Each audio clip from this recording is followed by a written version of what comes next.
అనేక మంది ఏం చేస్తారంటే హౌసింగ్ లోన్ తీసుకున్న తర్వాత 1 or 2 years తర్వాత ఈఎంఐ భారం అనిపిస్తూ ఉంటుంది. దాన్ని వీలైనంత తొందరగా తగ్గించుకోవాలనే తాపత్రయంతో పెట్టుకుంటారు. మనం తీసుకున్న కేసులో 1 crore రూపీస్ లోన్ తీసుకున్నారు.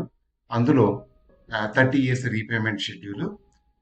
అందులో వారు కట్టవలసింది మంత్లీ 80,523 రూపీస్ కట్టాలి ఈఎంఐగా.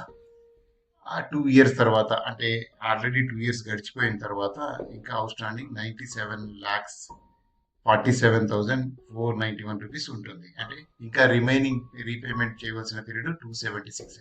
ఈ స్టేజ్లో జనాలు ఏమనుకుంటారంటే ఎక్కువ తగ్గదు కాబట్టి ఇనిషియల్గా దాన్ని చూసి కంగారు పడిపోయి ఏదో ఇది తగ్గట్లేదు, ఏదో ఒక రకంగా దీన్ని తీర్చేయాలనే ఉద్దేశంతో ఏదో అక్కడున్న అప్పులు ఇక్కడ ఉన్నాయి అప్పు చేసి కానీ లేదా అక్యుములేట్ చేసిన అమౌంట్ అయినా తీసుకొచ్చేసి కట్టడం జరుగుతుంది. దీన్ని అలా కట్టకుండా how to generate money from that same EMI excess pay చేసే అమౌంట్ నుంచి ఎలా జనరేట్ చేసి అనేది 4 డిఫరెంట్ ఫేజెస్లో మీకు ఎక్స్ప్లెయిన్ చేస్తాను.